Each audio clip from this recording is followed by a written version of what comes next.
Okay hello guys, मेरो दिदीले चाहिँ प्लान्ट अर्डर गर्नुभएको रहेछ कि अनलाइनमा। अनि कस्तो आएछ भने म पनि तपाईँहरूलाई देखाउँछु।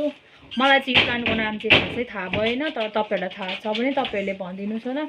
यो चाहिँ मैले अघि भर्खरै खोलेको, यो माथिको चाहिँ। अनि भित्रको चाहिँ कस्तो छ भनेर म निकाल्दैछु। गाइस प्लान्ट के प्लान्ट हो यो?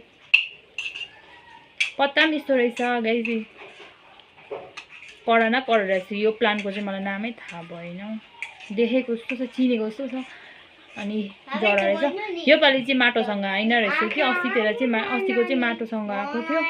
अनि यो चाहिँ उनीहरूले यहाँ यस्तो कटिङ गरिकन पठाइदिएको रहेछ। प्लान्ट चाहिँ राम्रै पठाइदिएछ।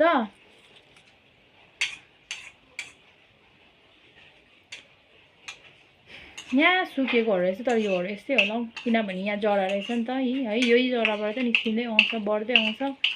अनि प्लान्ट चाहिँ तपाईँहरू कसैलाई आइडिया छ यो प्लान्टको नाम? फोम जस्तै रहेछ यो त, यस्तो रहेछ प्लान्ट चाहिँ गाइस। यो त okay, so by by guys, please like and share, okay? अनि फलो पनि गर्नुहोस् होला।